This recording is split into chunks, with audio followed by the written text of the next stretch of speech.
Bismillahirrahmanirrahim. Assalamualaikum warahmatullahi wabarakatuh. Innal hamdalillah nahmaduhu wa nasta'inuhu wa nastaghfiruhu wa na'udzu billahi min syururi anfusina wa min sayyiati a'malina may yahdihillahu fala mudhillalah wa may yudlil fala hadiyalah. Asyhadu an la ilaha illallah wa asyhadu anna Muhammadan abduhu wa rasuluh. Allahumma shalli wa sallim wa barik ala sayyidina Muhammad wa ala alihi wa sahbihi wa man ihtada bihudahu ila yaumil qiyamah, amma ba'du. Anak-anakku yang ibu banggakan, alhamdulillah, syukur selalu kita panjatkan kepada Allah Subhanahu wa taala atas nikmat yang telah Allah berikan kepada kita. Semoga nikmat sehat dan nikmat kesempatan yang telah Allah berikan kepada kita menjadikan diri kita untuk semakin bersyukur dan semakin dekat dengan Allah Subhanahu wa taala. Shalawat serta salam semoga selalu tercurah limpahkan kepada junjungan kita, yakni Nabi Muhammad Sallallahu Alaihi Wasallam beserta para keluarga, para sahabat, tabiin, dan insya Allah kepada kita selaku umatnya. Anak-anak yang ibu banggakan, marilah kita renungkan bersama mengenai suatu tentang puasa. Menurut para ulama, bulan Ramadan merupakan bulan kesabaran. Mengapa dikatakan seperti itu? Karena dalam puasa terdapat salah satu bentuk riyadhah atau latihan dalam melatih sifat sabar kita. Sehingga para ulama mengatakan dalam hadis riwayat Tirmizi, was-shaumu nisfus sabari. Puasa itu separuh kesabaran. Dengan puasa, kaum muslimin dididik untuk bersabar, menahan lapar, menahan haus sejak terbit matahari hingga terbenamnya matahari. Ada makanan tidak kita makan, ada minuman tidak diminum, padahal makanan itu milik sendiri, minuman itu milik sendiri, ia menahannya untuk tidak mengkonsumsinya. Demikian pula menahan diri dari mengumpat, dari amarah, meskipun ia dipancing-pancing orang, namun dijawabnya inni shaimun, sesungguhnya aku sedang berpuasa.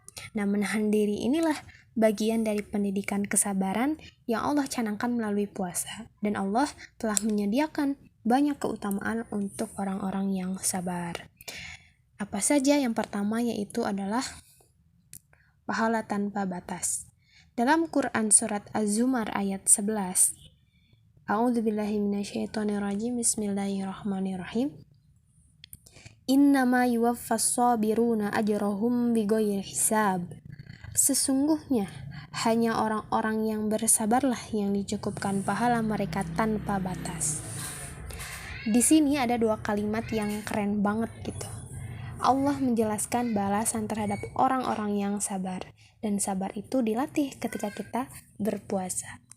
Apa saja? Yang pertama itu ada kata yuwaffa atau akan disempurnakan, dan yang kedua itu ada kata bighairi hisab yang artinya yaitu tanpa batas. Artinya apa? Artinya adalah bahwa Allah itu kalau membalas kebaikan biasanya yang serupa atau 10 kali lipat dari kebaikan yang dilakukan. Tapi khusus untuk sabar, Allah nggak ngasih 10 kali lipat. Bighairi hisab, tanpa batas, tanpa dikurangi sedikit pun. Jadi orang ketika berpuasa ia berlatih sabar gitu, gak marah-marah. Kadang kalau kita lagi lapar, kadang suka baperan gitu. Bahkan ada peribahasa bahwa lo bukan lo kalau lagi lapar gitu kan. Kadang kalau lagi lapar kita tuh bisa jadi orang yang ngeselin gitu ya. Bahkan belum lagi pas lagi lihat postingan di sana lah muncullah banyak spam makanan. Kemudian pas lagi nonton TV iklannya yang muncul sirup, jus, pokoknya yang bikin kita tuh makin nambah lapar deh gitu. Nah, biasanya yang lagi lapar itu suka gampang emosian. Nah, disitulah kita belajar lewat puasa. Tapi sebaliknya nih, ketika kita udah kenyang, justru bikin kita tuh jadi mageran gitu ya, malas gerak, malas ngomong gitu, nggak enak kalau ngomong tuh, pengennya tuh ya kalau udah kenyang ya diem tiduran gitu, suka nggak banyak mikir gitu ya, pengennya ya diem tidur gitu. Nah makanya itulah puasa itu dilatih untuk melatih kesabaran kita. Nah, kata Allah, orang yang berpuasa dengan sabar itu akan dapat 2 kata tadi, yaitu wafa atau akan disempurnakan, gak ada yang dikurangi dari pahala puasanya, dan bigoiri hisab, jumlahnya itu tanpa batas. Kalau amal yang lain 10 kali lipat, 100 kali lipat, sedekah 700 kali lipat. Tapi kalau dengan puasa, dengan sabar, bigoiri hisab, gak ada batasnya, bisa 1000, bisa 10.000, bisa 100.000, atau bahkan tak terhingga. Nah ini nih Masya Allahnya sabar, keren banget nih sabar di sini tuh. Makanya ulama mengatakan puasa itu sabar. Imsak menahan diri, jadi bukan hanya gak makan dan gak minum, tapi imsak itu artinya adalah menahan diri. Dari apa? Menahan diri ya dari amarah gitu. Ketika kita lagi misalkan nih lagi sekarang kalian sedang melangsungkan kegiatan pesantren kilat ini, pasti di situ ada kan godaan-godaan gitu yang bikin kita tuh malas banget gitu ya, bete. Dimulai dari bangun pagi, biasanya belum bangun, ini harus udah bangun, terus mantengin live, ditambah kuotanya udah tipis, terus sinyalnya yang putus-putus, pokoknya banyak gitu godaannya. Terus ketika keluar rumah, ketika kita berkendara, kita lihat di jalannya, dunia jalanan tuh yang emang tambah-tambah bikin emosi gitu. Dimulai dari kita nih mau ngabuburit ceritanya, ternyata kemacetan, lampu merahnya lama, ditambah klakson yang kepanjangan gitu, atau enggak tatitut gitu ya, ditambah lagi ada misalkan suara knalpot yang bikin telinga sakit, belum lagi lihat orang yang gak disiplin pas di jalan, sen kanan belok kiri lah, nyalip lah, pokoknya banyak banget gitu yang bisa bikin kita bete. Makanya kata ulama, puasa itu setengah sabar. Siapa yang bisa bersabar ketika berpuasa, maka pahalanya adalah surga. Nah itulah keutamaan yang pertama dari bersabar ketika puasa, yaitu pahala tanpa batas. Kemudian yang kedua apa? Yang kedua adalah mendapatkan ma'iyatullah. Apa itu ma'iyatullah? Ma'iyatullah itu mendapatkan, jadi orang yang bersabar itu akan mendapatkan kebersamaan Allah Subhanahu wa Ta'ala. Artinya seseorang yang telah sabar, ia akan diliputi dan dinaungi Allah Subhanahu wa Ta'ala dengan rahmatnya, perlindungannya, pertolongannya, dan ridhonya. Allah Subhanahu wa Ta'ala berfirman, Innallaha ma'as-sabirin, sesungguhnya Allah bersama dengan orang-orang yang sabar. Atau dalam Quran surat Al-Baqarah ayat 249, wallahu ma'as-sabirin, dan Allah beserta orang-orang yang sabar. Kebayang gak sih ketika kita memiliki seseorang atau sesosok yang bisa membersamai kita dalam keadaan apapun. Contohnya misalkan dengan orang tua yang tahu gitu, orang tua yang selalu ada untuk kita, selalu berada dalam garda pertama ketika kita membutuhkan pertolongan gitu kan. Pokoknya ya kerasa deh ketika kita dalam susah ataupun senang dibersamai gitu, didukung, dilindungi oleh seseorang, apalagi oleh sang pencipta kita. Wah kebayang ya ketika Allah selalu ada, baik susah maupun senang, Allah akan selalu ada kita. Dan pertolongan Allah itu sangatlah Masya Allah gitu, Allahu Akbar gitu, karena Allah maha segalanya, tidak ada yang tidak mungkin ketika sang pencipta berkehendak. Nah itu adalah keutamaan sabar yang kedua. Selanjutnya keutamaan sabar yang ketiga, yaitu kunci kebaikan. Ketika sabar bersama dengan syukur, itu merupakan suatu kunci kebaikan. Seseorang selalu baik di sisi Allah tatkala bisa menggabungkan antara sabar dan syukur di dalam kehidupannya. Dari Suhaib, ia berkata, Rasulullah SAW bersabda, Sungguh menakjubkan keadaan seorang mukmin, seluruhnya urusannya itu baik. Ini tidaklah didapati kecuali pada seorang mukmin. Jika mendapatkan kesenangan, maka ia bersyukur, itu baik baginya. Jika mendapatkan kesusahan, maka ia bersabar, itu pun baik baginya. Hadis riwayat Muslim nomor 2999. Di sini Rasulullah SAW memberikan penjelasan bahwa sesungguhnya menakjubkan orang yang beriman itu karena memiliki dua sifat yang tidak dimiliki oleh orang lain.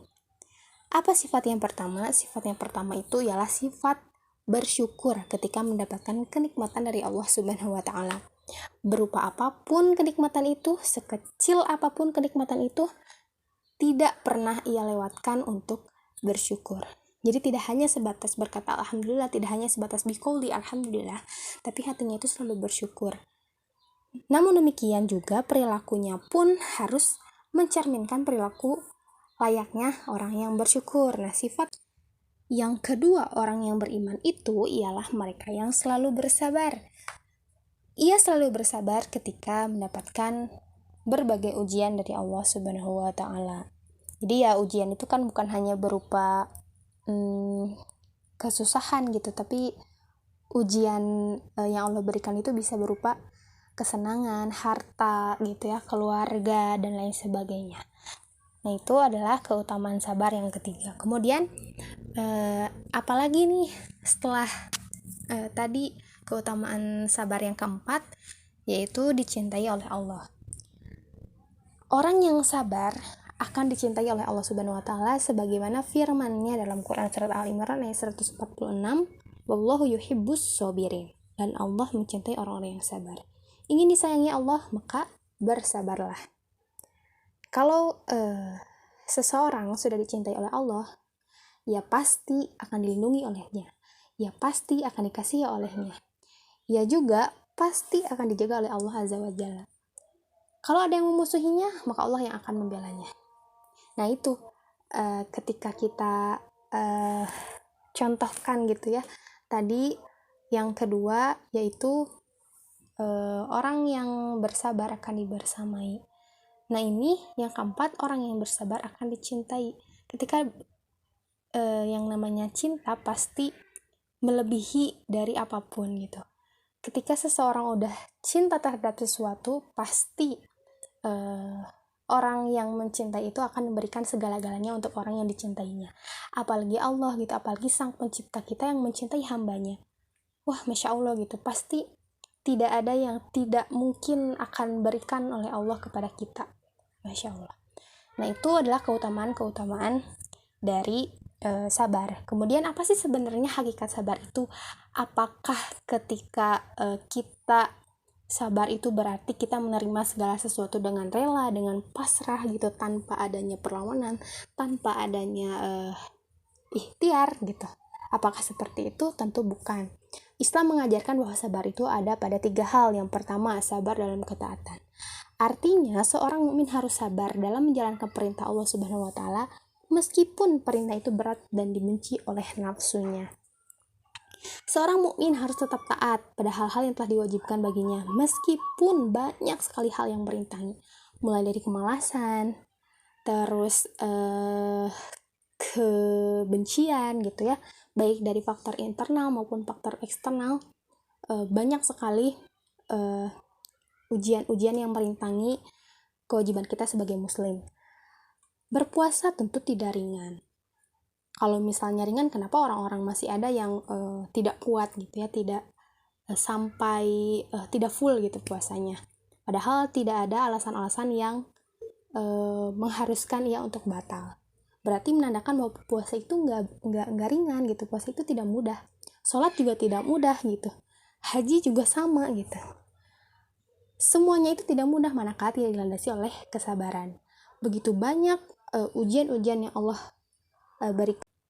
Semua Allah berikan untuk menguji kita, untuk menguji kesabaran kita. Dalam Quran surat Al-Baqarah ayat 153, ya ayyuhalladzina amanu sta'inu bis-sabri was-shalah Innallaha ma'as sabirin. Hai orang-orang yang beriman, jadikanlah sabar dan sholat sebagai penolongmu. Sesungguhnya Allah beserta orang-orang yang sabar. Quran Surat Al-Baqarah ayat 153. Jadi apapun yang Allah perintahkan kepada kita, pasti di situ ada ujian-ujian yang harus kita lalui. Oleh karena itu Allah mengingatkan kepada orang-orang yang beriman, jadikanlah sabar dan sholat itu sebagai penolongmu, karena sesungguhnya Allah beserta orang-orang yang sabar. Nah, itu sabar dalam ketaatan. Kemudian yang kedua ada sabar dalam meninggalkan larangan. Ada kalanya orang yang sabar dalam menjalankan ketaatan kepada Allah, tapi ia tidak sabar dalam meninggalkan larangan Allah. Jadi apa yang terjadi? Maka perintah Allah dijalankan, tapi larangan Allah juga tidak bisa ditinggalkan. Sholat iya, tapi maksiat masih jalan, atau STMJ gitu. Puasa tetap, tapi gibah tetap jalan. Kesabaran itu harus bisa kita implementasikan atau harus bisa kita amalkan dalam meninggalkan kemaksiatan dan larangan Allah Subhanahu wa taala. Kata Rasulullah SAW, orang yang bisa meninggalkan kemaksiatan, khususnya kemaksiatan emosional seperti amarah, maka ia dikategorikan sebagai orang yang kuat secara hakiki. Kenapa? Karena ia telah mampu bersabar atas apa yang dilarang oleh Allah Subhanahu wa ta'ala. Orang yang kuat bukanlah orang yang banyak mengalahkan orang dengan kekuatannya, tetapi orang yang kuat adalah orang yang hanya mampu menahan dirinya di saat sedang marah. Hadis riwayat Bukhari nomor 6114. Nah, itu ialah sabar dalam meninggalkan larangan. Kemudian yang ketiga itu ada sabar dalam musibah. Pasti selama kita hidup di dunia ini, pasti kita tidak lepas atau tidak ada orang yang belum pernah mengalami musibah di dalam hidupnya. Apalagi di saat musim pandemi saat ini, qadarullah kita sudah memasuki 2 tahun bulan Ramadan, menjalani bulan Ramadan namun dalam keadaan pandemi. Tentunya meskipun mungkin kita sudah mulai terbiasa, namun tetap saja rasanya masih sama, rasanya masih tidak mudah dalam ketika dijalaninya, apalagi dengan keadaan seperti ini, sehingga muncul masalah-masalah baru, entah itu berasal dari keluarga, berdampak kepada keluarga, berdampak kepada teman, saudara gitu ya, sahabat-sahabat, sekolah gitu kan. Nah, di sini perlunya solusi untuk gimana sih caranya untuk bisa dapetin jalan keluar, untuk bisa menghadapi keadaan yang sekarang kita hadapi ini.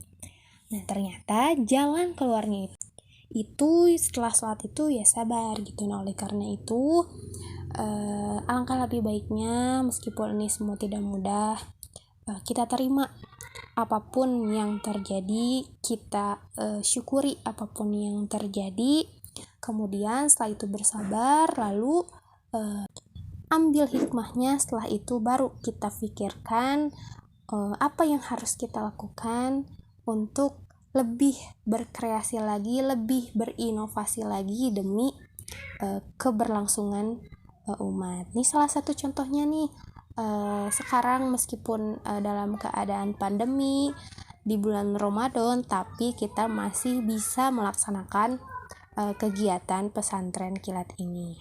Nah, ini nih makna sabar yang sudah banyak dimaklumi oleh kebanyakan orang.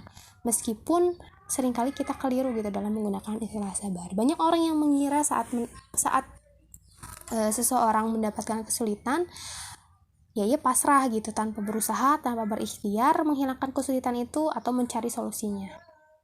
Nah, itu katanya sabar. Padahal sabar dalam Islam itu sifatnya itu proaktif gitu, atau ada gitu actionnya gitu, terus berprogres juga, berkelanjutan, tidak hanya diem, tidak hanya ya udah gitu pasrah diem, tapi udah telah didahului atau bersamaan dengan ikhtiar yang maksimal. Saat semua upaya telah dilakukan, saat ikhtiar sudah mencapai batas maksimal, maka saat itulah sabar bertemu dengan tawakal. Ia menyerahkan kepada Allah, dan sebab itu Allah akan mengampuni dosa-dosanya. Jadi sebagai manusia, angka lebih baiknya kita untuk tidak suuzon terhadap ketetapan Allah. Kita tanamkan dalam hati kita, dalam pikiran kita untuk selalu berhusnuzon kepada Allah. Apapun yang diberikan kepada kita, apapun kesulitan yang diberikan Allah kepada kita, kita yakin, kita jalani dengan ikhlas. Insya Allah Allah akan membalas semuanya. Dan kita berdoa semoga apapun yang kita lakukan itu merupakan sebagai penggugur dosa, dan Allah akan mengampuni dosa-dosa kita.